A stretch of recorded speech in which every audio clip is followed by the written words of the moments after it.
오늘 우리가 읽은 이 본문은요, 우리가 길게 읽었잖아요. 이 본문 다니엘의 기도입니다. 정확하게는요, 다니엘의 회개 기도입니다. 그죠? 대략 눈치채셨죠?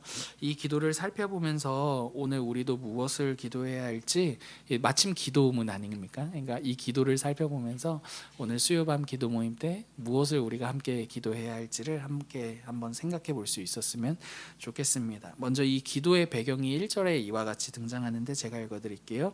메대 족속 아하수에로의 아들 다리오가 갈대아 나라 왕으로 세움을 받던 첫 해라고 되어 있죠. 그러니까 본문 1절은요, 다니엘이 현재 처해 있는 이 회개 기도를 하는 이 현재의 상황이 어떠한 상황인지를 역사적으로 기술해주고 있는데요. 현재 상황이 어떤 상황입니까? 이 다리오 왕 때의 일이다라고 말해주고 있어요. 이때가 정확히 바벨론이 무너지고 메대와 바사 연합국이 이 지금 새로운 신흥 강국으로 떠올랐던 그 시기입니다. 한 나라가 무너지고 강대국이 무너지고 또 다른 강대국이 세워지는 뭔가 과도기적인 이 시간에 다니엘이 이런 기도를 한다라는 것입니다. 이런 상황은 언제나 혼란스럽습니다. 그죠? 강대했던 나라가 무너지고 새로운 또 나라가 세워져서 이 세계 속의 이 질서가 재편되는 상황이기 때문에 혼란스러울 수밖에 없고, 다니엘 역시도요, 이러한 혼란스러운 역사 속에서 우리의 미래는 어떻게 될 것인가, 이런 고민을 충분히 했을 것입니다.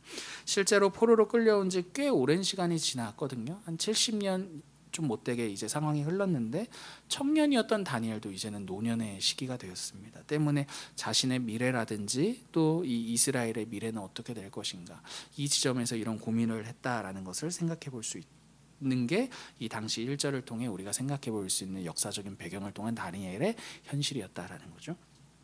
그렇게 자신과 이스라엘의 미래를 장담할 수 없었던 그때 다니엘에게 한 가지 사건이 일어나요. 그게 2절인데 제가 읽어드릴게요.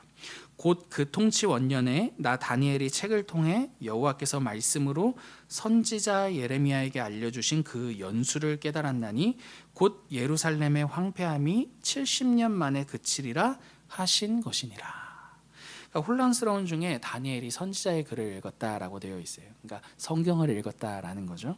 근데 사실 정확하게 말하자면 성경이라고 하기보다 선지자의 글이 더 정확할 것입니다. 왜냐하면 이때까지는 아직 성경이 완성되기 전이었기 때문에 이제 선지자를 통해 남겨진 글을 읽었다라는 게 더 정확한 표현이겠죠.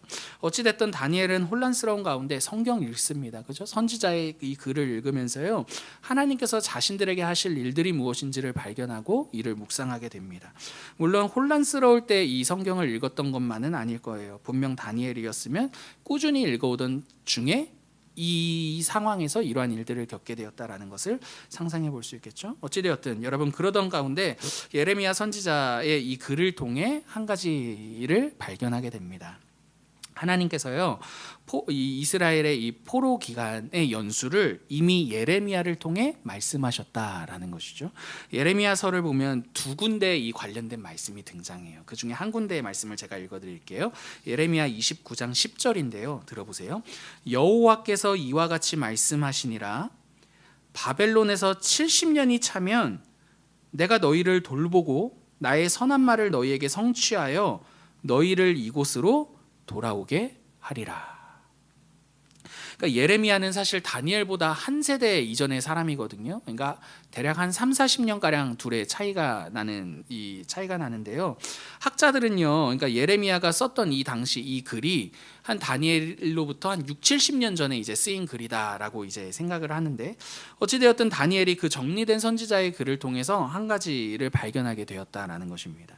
이 포로 기간을 이미 하나님께서, 우리들의 그 포로 기간을 이미 하나님께서 선지자를 통해 말씀하셨다, 예언하셨다라는 사실인 거죠.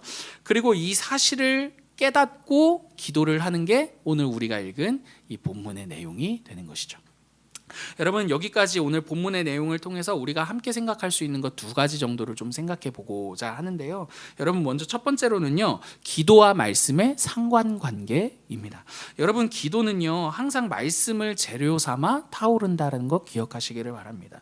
오늘 본문을 보십시오. 지금 다니엘이 기도의 자리 들어가는 데 있어서 뭐가 지금 동력이 됩니까? 선지자의 글, 말씀이 동력되고 있지 않습니까? 그죠?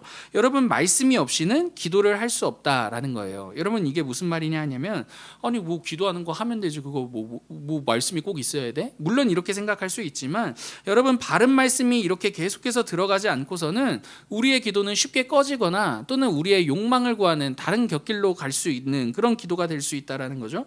물론 이러한 기도 하지 않는 것보다는 나을 수 있을 것입니다. 하지만 여러분, 이 일을 통해 제가 걱정하는 것 한 가지 무엇이냐 하냐면, 예를 들어 30년 새벽 기도를 했는데도, 그리고 이렇게 꾸준히 우리가 기도의 자리에 나왔음에도 불구하고 여전히 우리의 인격이 변하지 않고 우리의 이 성품이 계속해서 자기중심성이 변하지 않는다면, 여러분, 그게 문제다라는 것이죠.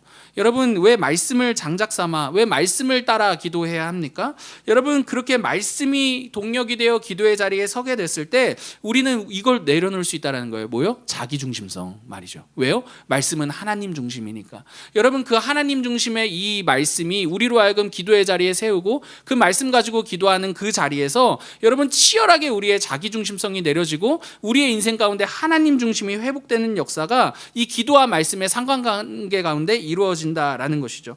여러분, 사실 다니엘의 이후의 모습을 통해서도 살펴볼 수 있는데 다니엘도 그러했다라는 것입니다.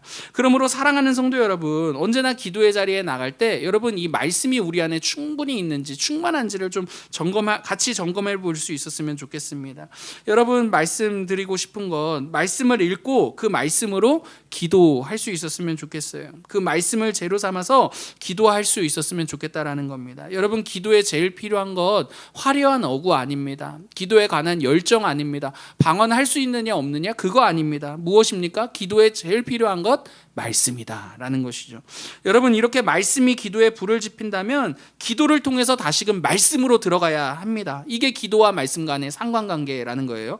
여러분, 저는 말씀을 읽어갈 때요 항상 기도가 반드시 필요하다라는 걸 몸소 경험합니다.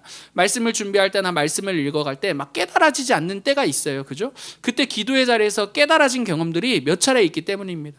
물론 매번 그렇지는 않아요. 하지만 그 기도의 자리에서 번뜩이듯이 정말 깨닫는 그런 경험들을 몸소 해보았기 때문입니다. 이런 경험을 제가 돌이켜보니까 저만 그런 게 아니라 제 주변의 목회자 선배님들이나 또는 신앙의 모범이 되시는 여러 어르신들 역시도 그런 경험이 있다라는 것을 들어봤을 때 이건 비단 저만의 경험은 아닐 것이라고 생각합니다. 특정 개인만의 경험이 아니라는 거죠. 여러분, 왜냐하면 바울 역시도 에베소 교회를 위해 기도할 때 뭐라고 기도합니까? 기도를 통해서 너희가 하나님을 알고 그 너희를 부르신 하나님의 부르심에 그 풍성함을 맛보기를 원한다라고 기도하지 않습니까?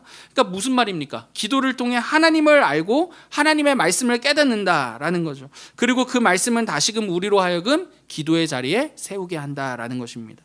여러분, 오늘 본문에서 다니엘도 마찬가지예요. 이 다니엘 정말 길게 기도했잖아요. 근데 이 기도 그냥 시작된 기도 아니었습니다. 말씀 속에서 기도한 일이었습니다. 말씀을 통해 하나님 뜻이 무엇인지 깨달아지니 기도의 자리에 세워졌고 기도하고 싶어지더라라는 거죠. 그리고 그 기도는요 다시금 말씀을 더욱더 풍성하게 깨달을 수 있는 자리로 인도합니다. 여러분, 이렇게 말씀과 기도는요 하나님께서 우리로 하여금 은혜를 누리시게 하는 통로다라는 것을 생각해 볼 수가 있는 거죠.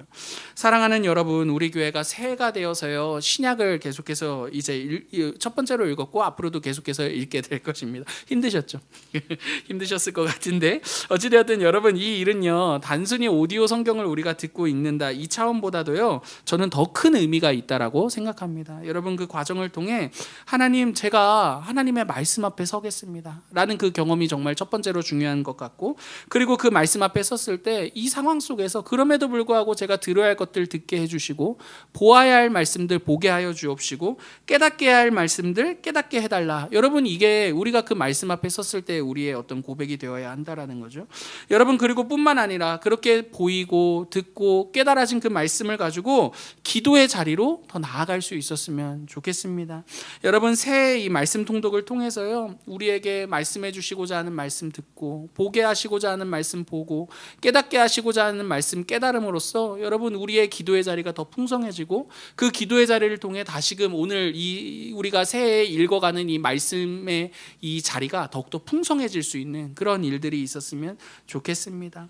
여러분 오늘 본문을 통해서 생각해 볼 수 있는 두 번째 내용이 있어요. 두 번째 내용은 기도에 관련된 내용인데 오늘 다니엘이 무엇을 기도했다 했습니까? 이 기도의 내용은 회개였다라고 말했죠. 두 번째 살펴볼 내용, 회개에 관한 내용입니다. 다니엘의 기도의 내용이 회개이기 때문입니다. 여러분 오늘 다니엘은요 본문에서 말씀을 깨닫고 회개의 자리로 나아갑니다. 회개의 기도를 합니다. 근데 여러분 이 회개 기도에 대한 오해가 우리 가운데 있는 것 있다라는 것을 한번 좀 생각해 보게 됩니다. 무엇입니까? 회개라는 것은 내가 용서를 구할 때, 내가 하나님께 용서를 구할 때 그때서야 하나님께서 나를 용서해 주시는 것이다 라고 말입니다. 물론 여러분 그러한 생각 맞습니다. 우리가 용서 구할 때 용서하시는 분이시기 때문이죠. 그러나 여러분 이 말에는요 더 추가되어야 할 전제 하나가 있습니다. 무엇이냐 하냐면 우리의 회개는요 이미 하나님께서 우리를 용서하셨기 때문에 우리가 용서를 구할 수 있고 그럼으로써 용서받게 된 것이다 라는 것이죠. 그 추가되어야 될 전제가 무엇입니까? 그분이 이미 용서하셨기 때문에 가능한 일이 회개다라는 것입니다. 이 말이 무슨 말인지 설명해 드릴게요. 여러분 우선 다니엘이 회개를 할 수 있었던 이유가 무엇인지 오늘 한번 본문을 통해 좀 보면 다니엘이 회개할 수 있었던 이유는요 그가 포로로 끌려간 지 이스라엘이 포로로 끌려간 지 70년 뒤에 돌아오게 할 것이다 라는 하나님의 말씀 때문이었죠. 70년 뒤에 돌아오게 될 것이다 라는 이 말은요 그냥 너희 돌아오게 될 거야가 아니라 너희를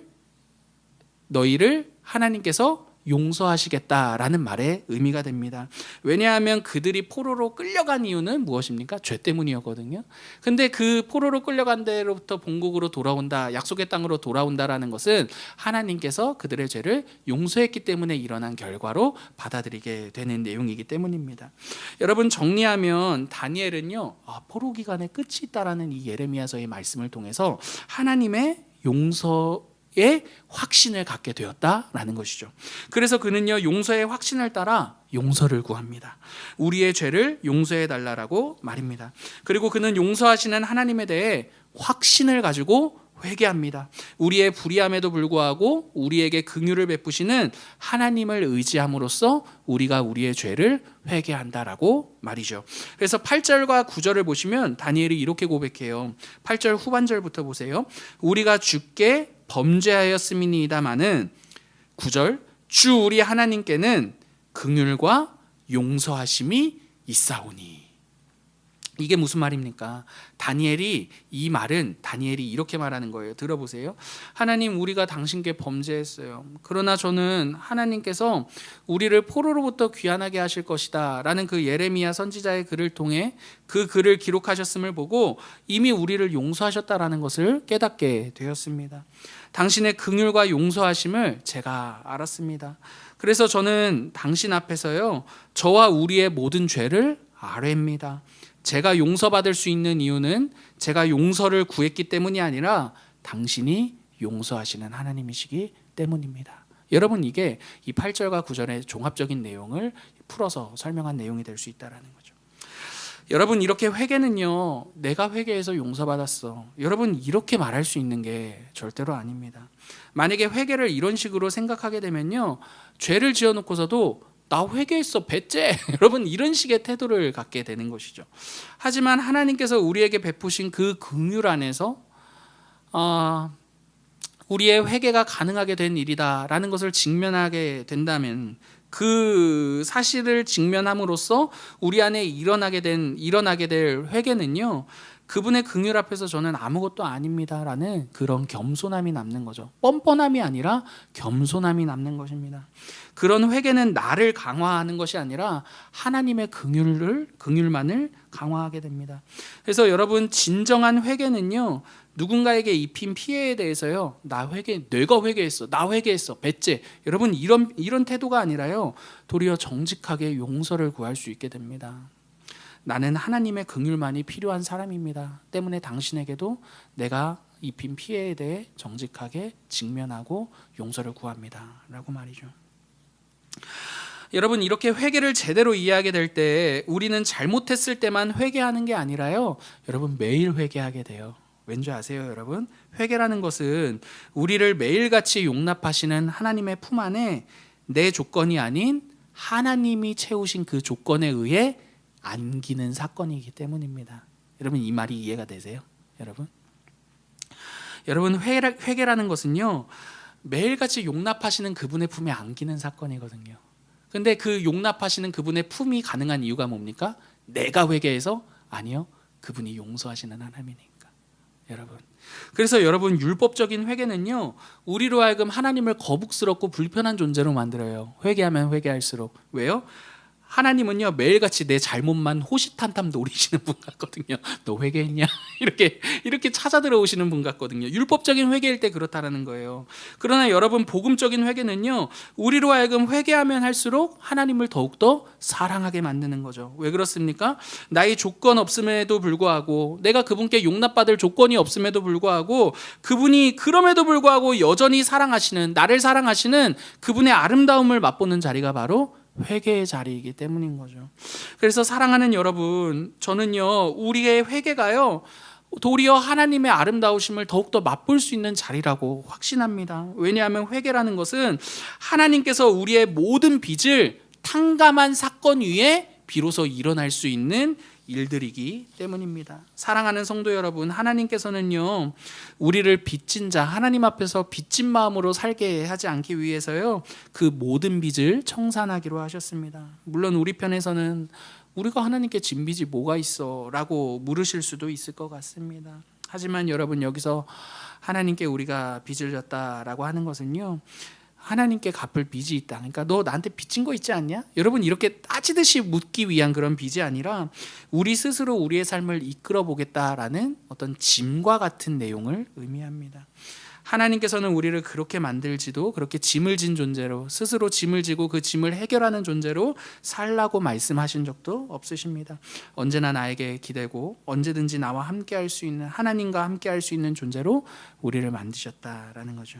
그러나 우리가 하나님을 거절함으로써 스스로 짐을 지고 스스로 하나님에 대해 빚을 진 존재인 마냥 살게 되었죠. 여러분 그걸 바로 죄라고 말하고 죄인이다라고 하는 거죠. 여러분 하나님께서는 그 빚을 그 짐을 우리의 짐을 대신하시기 위해 자신의 하나뿐인 아들을 우리에게 내어 주셨습니다. 다시는 나와 너 사이에 아무런 빚도 아무런 짐도 남기지 말자라고 말입니다. 여러분 때문에 우리는 예수 그리스도 안에서요 하나님과 아무런 장벽도 없는 온전하고도 완전한 관계가 되었죠.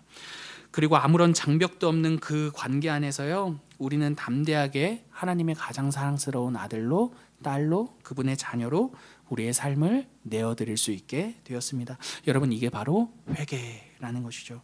예수 그리스도께서 자신의 희생으로 우리의 인생 가운데 가능하게 하신 일, 그게 바로 회개다라는 것입니다. 여러분 말씀을 마치겠습니다. 그러므로 사랑하는 성도 여러분, 우리의 기도에요 더욱더 이 회개를 담아내십시다. 여러분 그냥 잘못했을 때만 하는 그런 회개 말고요 매일같이 우리가 그분 앞에 용납받는 사건으로서의 회개 있죠. 우리의 존재 자체가 날마다 그분의 품 안에 안겨서 나의 나됨으로 내가 당당하게 당신 품에 안길게요가 아니라 그럼에도 불구하고 당신의 자비로우신가 그 은혜와 긍휼로 인해 우리를 품으시는 그 품 안에 내가 당신의 긍휼로 인해 내가 당신의 품 안에 안깁니다 라는 그러한 회개가 우리 가운데 날마다 있었으면 좋겠습니다. 이미 그분께 받아들여진 자로서요 하나님께 날마다 받아들여지는 연습, 그게 회개라는 것을 아심으로써 여러분 날마다 그분의 품 안에 우리가 받아들여지는 삶을, 그러한 기도를 올려드리십시다. 그렇게 여러분 우리의 삶이 우리 중심의 삶, 나 중심의 삶, 나는 빚지고는 못 살아, 내가 이거 해결하고 하나님 앞에서도 당당하게 살 거야, 여러분 이런 식의 아주 나중심적인 인생이 아니라 하나님 우리는 정말 당신 없이는 아무것도 아니잖아요. 여러분 그렇게 날마다 그분의 너그러운 품 안에 우리의 존재가 용납받는 경험을 통해서요 더 이상 나 중심이 아닌 더 부드러워지고 그분의 중심의 인생의 그러한 인생의 여정을 걸어가는 저와 여러분 되기를 간절히 기도합니다.